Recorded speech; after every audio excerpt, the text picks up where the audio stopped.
Приветствуем вас на канале Раиса Греченко, дача, сад, огород, цветы. Мы сегодня с вами поговорим об очень важной теме выращивания вот этих прекрасных цветов, которые называются лилии. У меня совершенно случайно получилось, они вообще-то на земле находятся, сейчас мы подняли, чтобы вам показать. Получилось, что я получила поздно осенью, ну и высаживать в открытый грунт не хотелось. Плюс еще и не хотелось мне в холодильник их отправлять, потому что были росточки. Кстати, была какая-то акция, и очень дешево я их купила тогда. Ну вот и я решила, что посажу в горшочки. Посмотрите, как они в горшочках смотрелись. Ну и уже недавно, увидев, что они вот так поднимаются, растут, я решила их пересадить вот в эти вазы белоснежные. И здесь в теплице оставить. И самое интересное, что здесь вредителей нету, и они собираются цвести. Я их подкармливаю, уже один раз фосфор-калий дала, сейчас будет фосфор-калий под корень. И плюс магний, для того, чтобы были красивые цветы. Так вот, благодаря вот неожиданному спонтанному действию посадить в горшочки и сохранить до весны.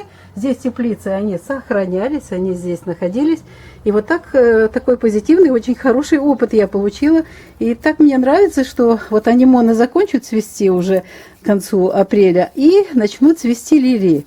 А почему бы и нет? Места много не занимает, зато настроение прекрасные, вредители тут их не едят листья, не разводятся. Почему бы здесь не выращивать еще, вот тем более в таких вазонах.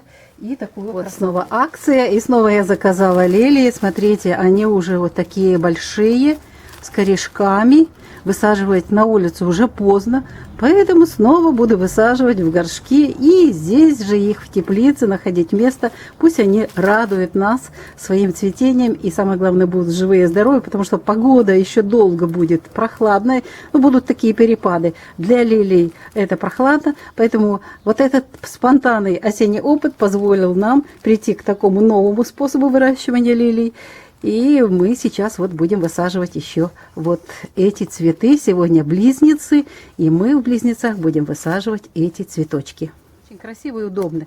Горшок здесь объемом 7 литров. Что я делаю? Беру горшок, беру вот это, можно строительный полистирол. Вот чем хорошо, и не жара, и в то же время внизу, смотрите, делаю им, корни не будут загнивать. Здесь есть дырочка, вот она здесь. Вот. И вот нарезаю кусочки. Да, этот материал сейчас везде и всюду есть. И он, кстати, если холодно, он согревает. Я вот, кстати, рассаду вот действительно на зиму использую тоже внизу вот такие эти кусочки. Засыпаю, у меня уже давно подготовлена почва-грунт. Это дерновая земля и немного кокосового субстрата, чтобы не сбивалось, так как у нас суглинки. Как бы они ни были, вот эти дерновая земля не собирал, верхний слой все равно вот сбивается потом. Поэтому добавляю 30% вот этого кокосового субстрата. Он, кстати, не соленый, пробовала, развела, попробовала водичку, не соленый. Так что эти разговоры про соленый субстрат сразу их пресекаю. Теперь засыпаю землю вот сюда. Я уже здесь это сделала. И чуть-чуть уплотняю. Ну вот теперь под каждую луковичку делаю уже уплотненная земля. Корешки, кстати, можно и обновить, но не буду я этого делать. Вот. И выкладываю их. Так, чтобы видно было. Выкладываю. Вот так вот. И прижимаю корешочки. Вот на глубину. Сейчас буду присыпать. Моя задача выровнять, чтобы не было видно вот этих вершков. Вот. И так далее. Сейчас вот я их всех посажу. Здесь как раз композиция из одних лилий вот этих. Можно делать разные композиции. Вот. Луковичкам было приятно. И был аромат и энергии прошлого. Я вот с этого пакетика. Это торф. Я сейчас вот перемешаю. И получится, что где-то он будет напоминать и делать, создавать вот это пространство родное, потому что они находились долгое время в этом торфе. Ну и теперь я беру вот этот уже перемешанный и укладываю. Просто чтобы показать принцип. Я так вот осенью, когда получила поздно все цветочки, думаю, да что делать? И вот так вот их просто-напросто в горшочки но потом пришлось пересаживать. А теперь я могу сразу это все сделать. И пусть они растут в этих горшках. И здесь у меня никаких вредителей не будет, потому что я в теплице их оставлю, они здесь будут вот так красиво.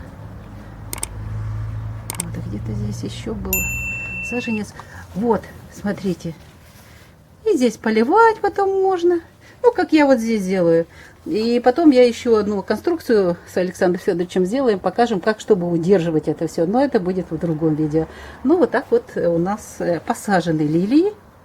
Вот таким образом. Можно чуть-чуть еще подсыпать, чтобы резко не было. Потому что, смотрите, здесь тепло, солнце.